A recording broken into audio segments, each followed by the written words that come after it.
аяқта шлепку дейсің ғой. Мына жерде бүгін уже ноябрьдің аяғы. Соң. Аха, тоқсан. 5 колонга. В общем, қазір жолда бізде мақсат қазір жанармай құйып алу. Сосын ары қарай Нарынқолға қарай бет алу. Жолда тоқтаймыз тағы да. Көрсетеміз сіздерге. Байқаңыздар ма, қазір Қытайдың машиналары қаптап кетті бізде. Өңкей Қытай емес, Қытай адамдар қаптап кетті. Баяғыда қалдыңдар үшет Қытайша үйрене берді. 592 қолын өзін жүрмеш. Сол үшін енді білмеймін енді. Неғып қаптап жүргендері.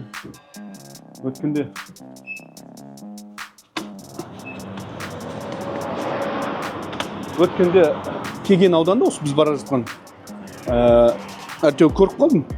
Халық наразы болып президентімізге жаңа Қытай республикасының азаматтары жаңағы жерлерді алып, оларды қазып, жаңағы зерттеп жатыр ма, білмейміз ғой енді.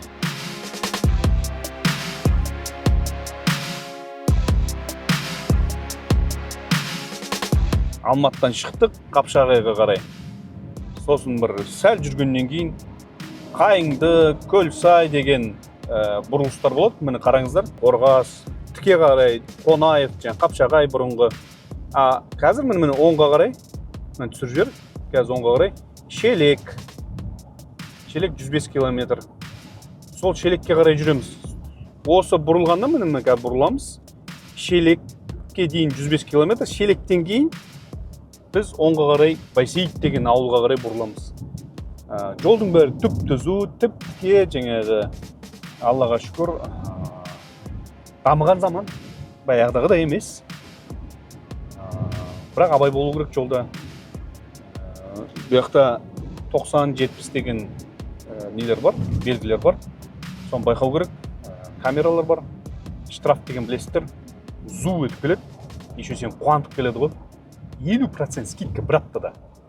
Бір аптада сен төлесең, саған жеңілдік болады деп қойды, еще қуанып қоясың соған. Жеңілдікпен тез-тез төлеп тастайын дейсің, тез-тез төлеп тастайсың көрсек. Міне Қорғас, Шелек, Жаркенттің жолы міне қазір міне. Мынау ақылы жолдың несі, бекеті. Осы жерден қазір біздің нөмірімізді шарт-шарт түсіреді. Бітті. Ақшасын алады. Жылдам жүрсең штрафын береді. Сонда жетесің, в общем. Сонымен шықтық. Бісмилля деп. Анау жазылып тұр ғой, Шелек деп жазылып тұр ғой. Бірақ Шелек демеу керек. Челек деп айтасың ғой, Челек. Мен чай ішем, чачалам. Кеттік, в общем, Челекке. Шықтық біз. Қазір біз жолдас баламыз күтіп тұр бізді. Сонау Талдықорғаннан келіп отыр, және дем алайық. Енді Алматыдағы достарымызбен және Талдықорғандағы достарымызды алып демалып қайтып бара жатырмыз ғой енді. Қазір жолды күтіп тұр ана жерде. Соны достар бір кішкене бір пранк жасайық енді. Якобы бір мұқтаж адам деп жаңағы байқаусызда бір онда бір анау подыграй деп қоямыз ғой, бізге подыграй деп қоямыз. Көреміз оның қалай бізге подыграть ететінін. В общем, көрейік. Нұржан, біз қазір енді анау подыграй, біз анау мұқтаж адамды жолдан алып кетіп бара жатырмыз деп не қыламыз, соны сен бір ойнатып жіберші, хорошо? Кеп қалдық ана, қазір көрейік. Қазір бір мұқтаж адамды не қылайық,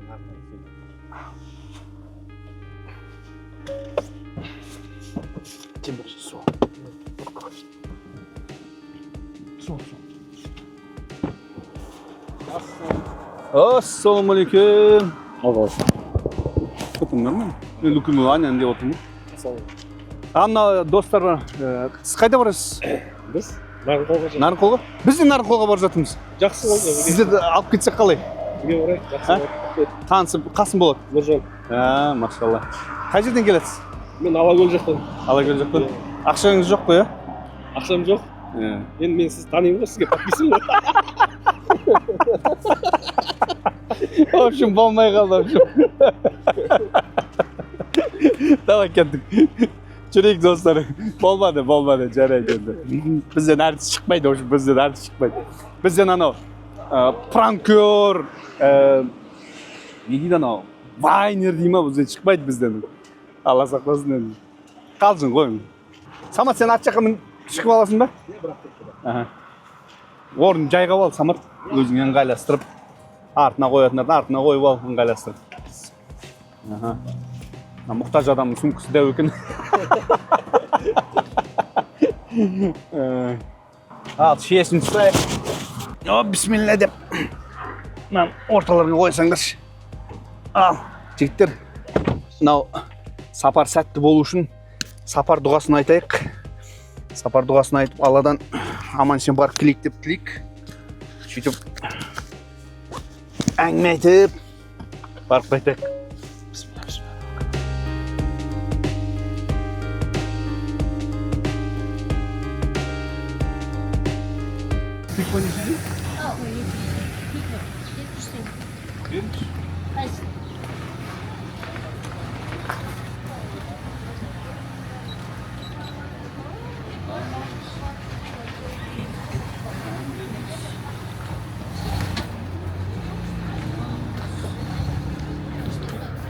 Міне осындай базарчик бар осындай.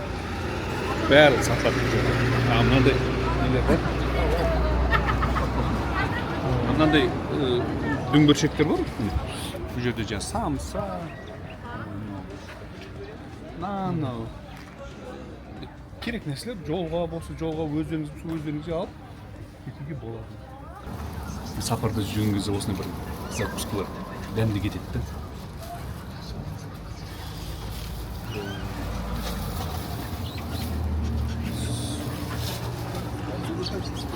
Сосын ана бір тандырный самса бар ғой. Сондай бір бес үй берсеңіз. Мынау қай тандыр? Жоқ, мына тандырный сонда. Слоеный. Көп болды жемегелер шатасып болсын. И 5 шай беріңіз бізге. Жолда алдымызда 3 перевал бар. Сол 3 перевалда өтеміз. Негізі біз жаңа трассада біз 1 сағат 10 минут, 1 сағат 20 минутта келдік мына жерге дейін. Енді ары қарай кетсе бір 3 сағат, 2,5 сағатта жетеміз. Аспай жүрсе. Ұмытып кетесің, сатып алатын шығай. Продукты, киім, бір нәрсе. Осы байсеркеден, байсейттен сатып алуға болады. Гриль алам дейсің, жақсы.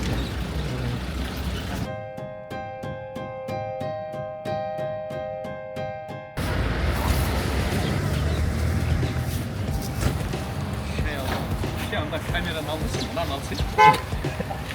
Сен камераны нан алу үшін келдің. Анау түсіріп отыр ғой енді.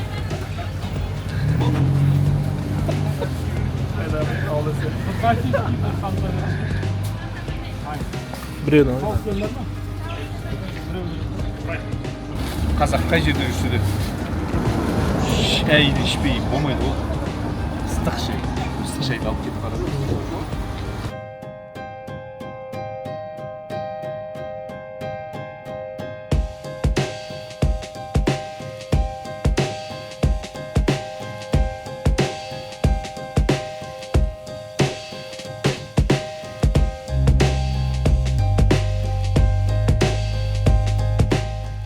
Мына жол достар, қазір біз жаңағы Байсейіттен жаңа келе жатырмыз ғой, Байсейіт ауылынан келе жатырмыз. Мына қарасаңыз, мынау тіке қарай Нарынқол Кегенге кетеді міне. Ал солға қарай 188 километр Қорғас, 61 километр деген Чонжу болады. Бұл жер енді былай тегіс болып кетеді. Мына жақта Бұғылты таулары, Бартоғай таулары. Мына жерде байқаңыздар, осындай ГАИ қызметкерлері осылай тоқтатады. Құжат тексереді дегендей. Міне Көлсай қайыңды бір емес 3 машина тұр ғой, құдай-ау. 3 полиция қызметкерлері, ГАИ қызметкерлері, кәдімгі вооруженный даже бұл. Бәрін тексерді. Мына жерде шарын шатқалы 26 километрден кейін. Біз ары қарай қазір Кегеннен кейін ары қарай біздің база отдыхы, демалыс орны, Қарасай жайлау демалыс орнына барамыз.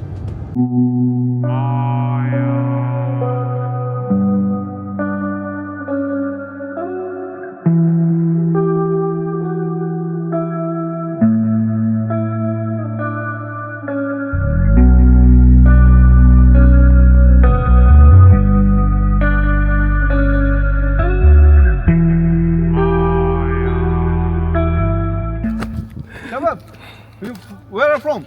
I'm from India. India. Yeah. Calcutta. Delhi.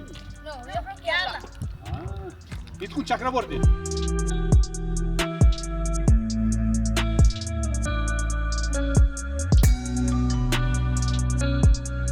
About Kazakhstan. Very nice. Very nice, eh? Cold.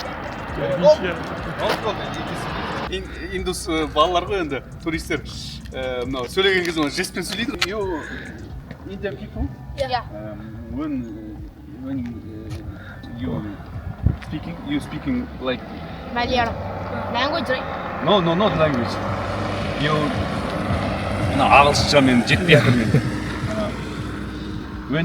When you speaking Yeah. you doing something. Dance are there. Dance are there. Some- In the like- India like area. dance, yeah. Yeah. In Punjab, that area. You like dance? Yeah, wait. You listen dance Kazakh dance? Yeah. Kazakh dance? Very nice. Very nice? Yeah. How about The view our mountains? is very cool. We went there. We saw snows. It's very Snows. beautiful. Yesterday. Now you have it no snows. So yeah, we went. But yesterday. it's coming. Very Snows nice. is coming. It's coming here. В общем, бітті мен ағылшын бітті. Your vlogger. Huh? Vlogger. Yes. What's the channel name? My Kazakh. My Kazakh. You can see it in YouTube. My Kazakh. Индиядағы жігіттерге My Kazakh'тың парақшасына жазылдырып отырмын ғой. My Kazakh.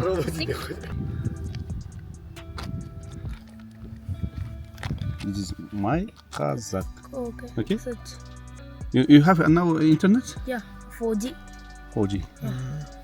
But here, but slowly maybe. Yeah. Maybe slow. You can I'll show. subscribe. You can show after 1 month. Huh? Your name? Nahan. Nahan. Hani. Hami. Aldin. Aldin. Altın. Yeah, Aldin. Well, Kazakh people same name. Altın. Altın. It's gold. Go. Yeah. My name is Kasım. Kasım. Nice to meet you. Nice to meet you. Welcome to Kazakhstan. Altın. Gold. Негізі ағылшын тілін жиі сөйлесіп тұрсаң миға еске түседі. Біз баяғыда оқығанбыз ғой. Просто ұмытып қаласың да.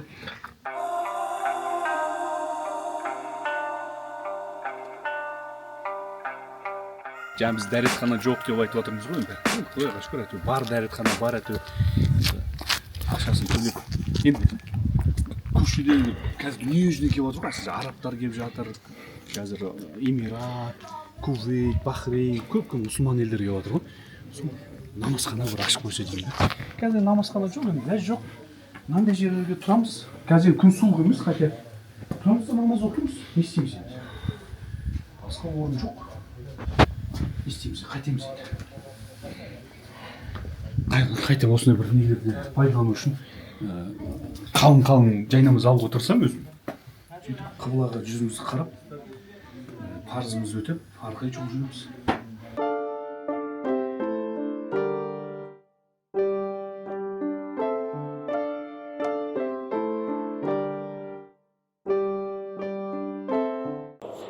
Мына жерде жекеменшік жаңағы кафе, ресторан, ресторан емес қой, кафе жаңағы дәретхана бар, таза, жақсы да, 100 теңге төледің, кіріп шықтың, ұялмайсың жаңағы. Туристер келіп жатыр қазір.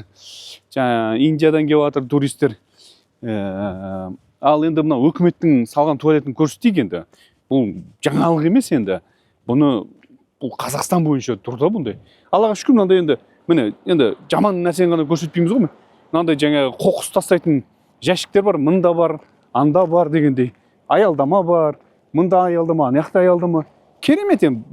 Бар нәрсе бар ғой, Құдайға шүкір, істей алады. Мынандай жаңағы ағаштан беседкалар жасап қойғаны. Енді беру керек қой, енді жасайтын нәрсені жасап осы әдемілеп. Және мына дәретхананы қараңыздаршы. Е-мая. Мына кіруге ұяласың ғой. Мына тесік қой, бір тесік. Құдай сақтасын. Неге осыны істей алмаймыз деймін бе? Мысалы, жеке кәсіпкерлерге берсе, мысалы Қазақстан, мысалы, Райымбек ауданының, Кеген ауданының, әр ауданға бір кәсіпкерлерден болмаса, кім қалайды енді? Мүмкін бір кәсіпкер 2-3 ауданда алуы мүмкін. Өзі әкімшілік соған жер берсін, өзі сол дәретхана салсын, бизнесін жасасын, зато әдемі. Міне қанша дүниежүзінен туристер келеді. Сол кезде ұялмайды да, бізге де жақсы. Жалпы біздің Қазақстан табиғаты деген керемет қой. Біз мұнай, газ емес, осы біз былай тұрайықшы мына туалеттен. Біз жалпы осы туризм арқылы ақша көп табамыз негізі. Таба аламыз негізі. Осыны дұрыстап жасақ. Жол жөнекей көріп отырсыңдар ғой, құрт сатып жатыр, май сатып жатыр, ірімшік сатып жатыр, қымыз, айран, бәрін сатып жатыр. Енді бұл жергілікті халыққа кәдімгі табыс көзі ғой, мысалы. Неге осыны істемеске, Неге істемеске? Істеу керек соны. Ал енді достар, біз енді қазір былай осыдан былай қарай 80 километр Көлсай көлдері, біз тіке Кегенге барамыз. Кеген мына жерде бір 50 километр жерде, мына қараңыз, таулар биіктеп бара жатыр, барған сайын және қар. Мынау жаңа Шарын шатқалы бар, қазір қараңғы батпай тұрып, Шарын өзенінің қасынан өтейік, соны көрсетеміз.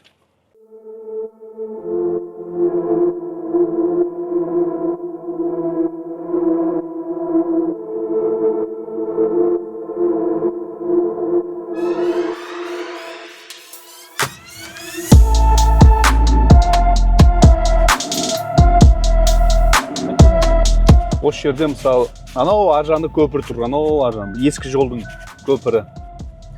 Су тап-таза, прямо ішсеңдер болады. Осы Шарын шатқалы, осы Шарын өзеніне байланысты ат қойылған. Яғни Чарынский каньон дейді ғой. Яғни осы жерде Шарын өзені бар, соған байланысты жаңағы шатқалда аталған достар. Керемет жерлер ғой, табиғат. Бізде қарасаң, мына жағың тау, мына жағың каньон, мына жағың құм, барлығы бір жерде орналасқан. Жаңағы шонжыға барсаң құм, жылы ыстық су бар ол жақта. Яқ келсең тау бар, хан тәңірі бар. Мына жерің барсаң Көлсай бар. Не керек енді? Қараңыздаршы, мына тауларды қараңыздаршы. Желден осы ғасырлар бойы осылай қалыптасып қалғанда каньон қараңыздар. Мына жерде бір тауды қараңыз, мына тастарды қараңыздар. Адамдар жаяу жүріп, міне. Қараңыздар. Қандай? Құлайын деп көрдіңіздер ме? Осы қандай керемет. Біз просто осыны күніге көріп, жүре бергеннен, көре бергеннен бізге бір қатты қызықсыз да, атак шетелдің адамдар осыны көріп таң қалады ғой. Ескі жол міне осылай кеткен баяғыдан. Осылай кеткен. Бізге бұл таңсық емес, бізге бұл үйреншікті жағдай. Қолда барда қадірін білмейміз ғой, солай ғой өзі. Ойлаймыз бұл, біз күніге көріп жүргеннен кейін обычный нәрсе ма деп ойлайсың. Негізінде бұл обычный нәрсе емес. Нарынқол жаққа Қақпақ ауылы бар, Қарасай деген жерге бара жатырмыз.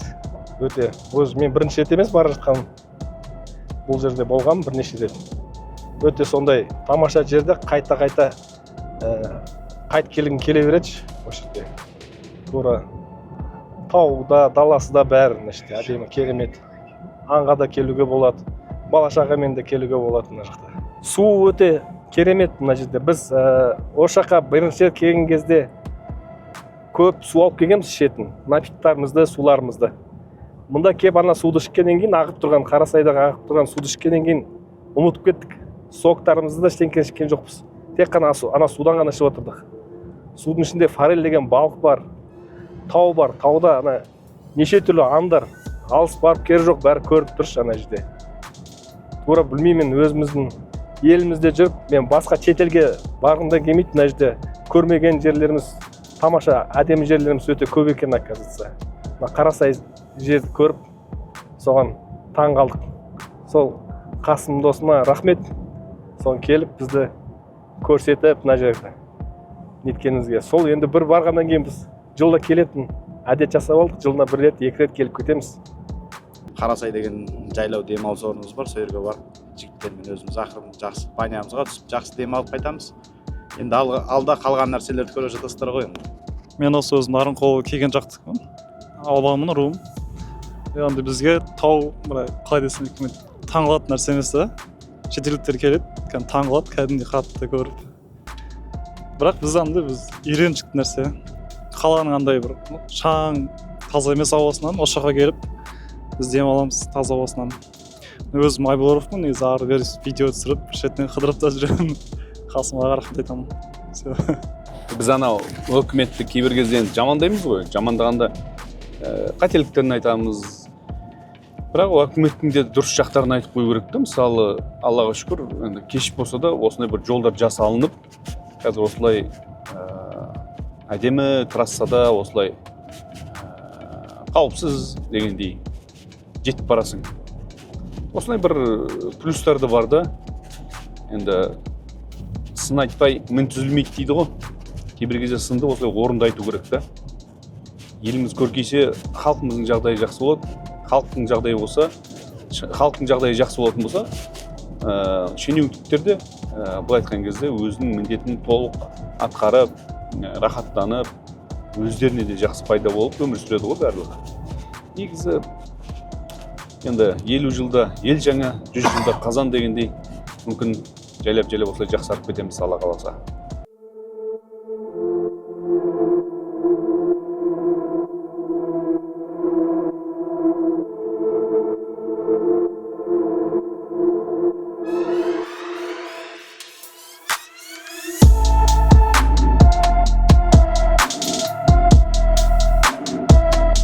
Мына жерде жаңа айтқандағыдай құрт, ірімшік, сүт, қымыз, айран қолдан жасайды, халық сатады, ақша табады.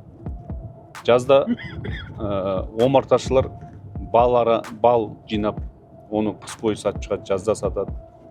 Енді Алланың берген нығметі ғой негізі. Былай жұмыс істеймін деген адамға проблем жоқ қой.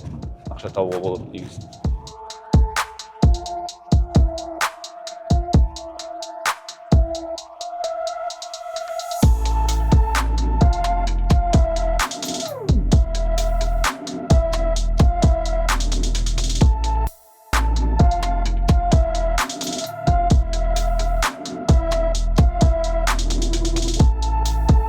Ал достар, міне біз шырайлы Шымкент деп айтайын десем, шырайлы Кеген екен ғой. Кегенге келдік. Бұл жерде Кеген өзені ағып жатыр. Және де осы Кегеннен ары қарай 15 километр жерде Қарқара деген шекара бар. Қырғызстанмен шекаралас жер. Осы жердің тұрғындарының көбісі жалпы осы қырғыз халқымен құда болып, бірімен араласып кеткен. Өйткені таудың арғы беті қырғыздар, бері беті қазақтар. Содан кейін ба жаңағы міне Кеген деген жазу тұр міне. Содан кейін ба жаңағы көптеген жаңағы тілдердің көбісі чыға келеді, жаңағы чымен сөйлейді дегендей. Міне қараңыздар, Кеген деген әдемі жазу тұр. Стелла. Әкімшілікке айтып, жазудың светін жақсылап қою керек екен, деп қоясың. Тырнақтың астынан кіріздеп дегендей. Жалпы міне қазір мына жерде Кеген өзені, міне Кеген өзені ағып жатыр. Байқасаңыздар, жалпы Кеген, Нарынқол, Баянқол, Меркі, тағы да қандай, Құлан, біраз атаулар, бұл сонау жоңғарлардың атауы. Мағынасын біз білмейміз. Кеген деген мысал. Нарынқол, Баянқол деген. Бұрын кезінде жоңғарлардың жері болған ғой, бірақ біздің бабаларымыз айдап жіберген ғой. Қытайға айдап жүрген, білесіздер, тарихта ар жақта қытайлар оны күтіп алып, жоңғарларды сонымен до конца қырған ғой. Мына жерде Бөлексаз, Шырғанақ, Талды деген ауылдар бар оң жақта. Осы жерде Құдай қаласа қыста достар, егер лайк көбірек жинасаңыздар, біз қыста осы жерде мұз таулар пайда болады. Фонтаннан мұз үлкен таулар пайда болады. Солар түсіреміз. Егер де жақсылап тұрып лайк басып, комментарий жазып түсір десеңіздер түсіреміз. Алла қаласа арнайы келіп. Қараңыздаршы, әдемі ғимараттар бар, жап-жаңа. Осы жерден енді Қарасай жайлау демалыс орнына бір 70 километрдей шамалы. Соған барамыз қазір, Алла қаласа.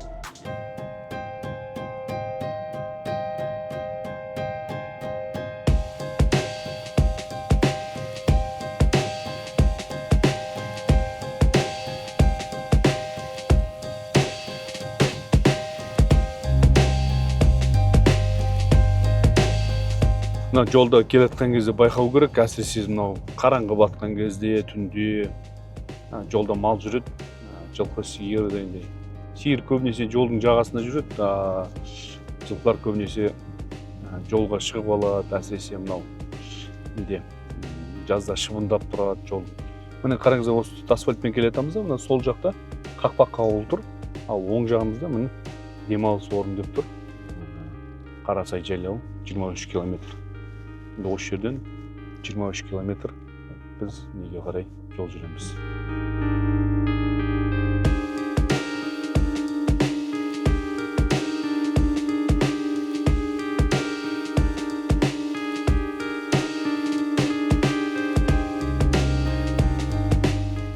Ал міне көтеріліп келе жатырмыз. Міне Қарағайдың ішінде келе жатырмыз. Қазір қанша? Міне қазір 2312 метр теңіз деңгейінен. Қар, жолдың бәрі уже қар. Әппақ қар, бірақ қар биыл әзірге көп емес. Бірақ бұл жерде қар жауам десе, бірақ күнде ғой, толтырып тастайды. Міне қараңыздаршы, мына орманның ішіне келе жатсың, бір жерде ар жағында свет пайда болады ғой. Цивилизация, civilization. Мына орман шаруашылығы қадағалайды бұл жерді. Бұл жер осылай бір мынау немен қақпамен не алған, бөлінген. Ал.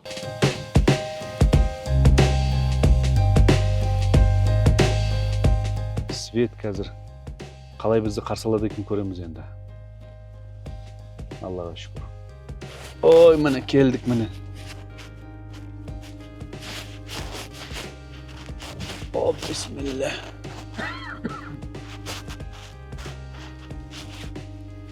Қалай бізді қарсы алады екен көреміз. Жеттік, Аллаға шүкір. Кетті шамамен 5 сағат уақыт алды. Оның біз 2 рет тоқтадық, намаз оқыдық, дәретханаға бардық, жаңа Байсейітте магазинге тоқтадық, базарға тоқтадық. Сонымен кетті, егерде тоқтамай жүріп келсе, 4 сағатта жетуге болады негізі. Ассалаумағалейкум. Жақсы, өздеріңіз қалайсыздар? Алейкум, қалай ба? Амансыздар, қалдарыңыз қалай? Кеп қалдық міне. Ал, Алматыдан шлепкамен келдік. Алматыда жаз. Мына жерде қар. Қазір көрсем, қазір қанша метр над уровнем моря, қараңдар жігіттер. 2338 метр теңіз деңгейінен. Бірақ түп-түзу жер, ешқандай андай бір ойғыр емес. Ал жүріңдер, кеттік, кіндер.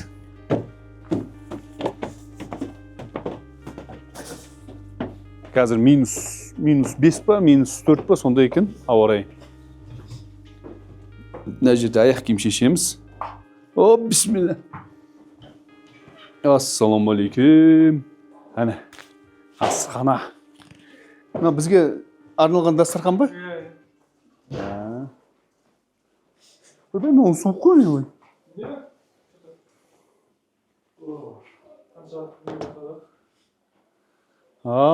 Домбыра. Шертем десеңдер, домбыра тұрайын.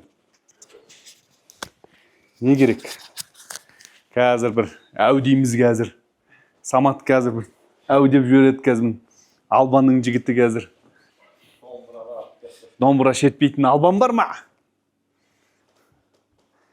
Мына жерде кеңіздер достар көрсетіп жіберейін. Бұл Қарасай жайлау демалыс орнының бір мақтанышы. Міне шкаф бар. Кітаптар бар, кітап оқимын десе. Мынау қазақ туризм деген бар ғой. Сол қазақ туризмі, Министерство туризма, сол и спорта жаңа, сол жақта қазақ туризм деген отдел бар. Сол 24 жылы осы алғыс хат Қарасай жайлау демалыс орны туризмін дамытқан үшін, осы атсалысып жатқан үшін осындай алғыс хат берілген ресми түрде. Сондай Қазақстанның туризм дамуына үшін атсалысып жатырмыз осылай. Енді тағы бір нәрсені көрсетіп жіберейін. Қазір дастархан басына отырмай тұрып, бұл жерде интернет бар, Құдайға шүкір. Міне, Майқазақ және Салиқалы ұрпақ, ол біздің жаңағы серіктестер, бірге жұмыс жасаймыз. Ал енді асқа келейік енді, қарын ашты.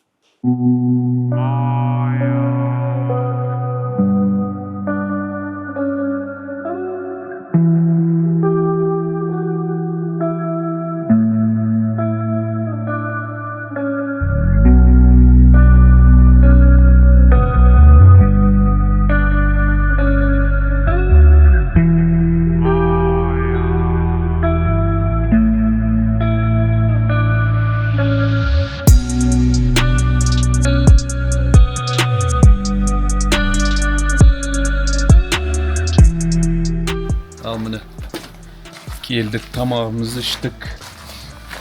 Әлі шлөпкімен жүрміз әлі. Бұл жерде қар, тау биік болғаннан кейін қар жауады, ерейді. 2350 метр болғаннан кейін кешегі күнде жауған қар күндіз кәдімгі еріп кетеді. Сосын барып қатады. Енді қазір кеш болды, бірақ осы жерде өздеріңіз көріп тұрғандай свет барлығы коридор сияқты бұлай жанып тұр. Осы көріністердің барлығы айтқанда сіздерге біз енді 8-10 сағат жұмыс жасап бәрін көрсетуге тырысамыз. Бірақ сіздер оны бір лезде бір жарты сағат, 1 сағат көрсетесіздер. Сол үшін осы керемет табиғатты қазір қараңғыда көп көре алмаймыз. Жақсы көру үшін ертең күндіз сізге көрсем, сол үшін ертең күндіз жолыққанша достар.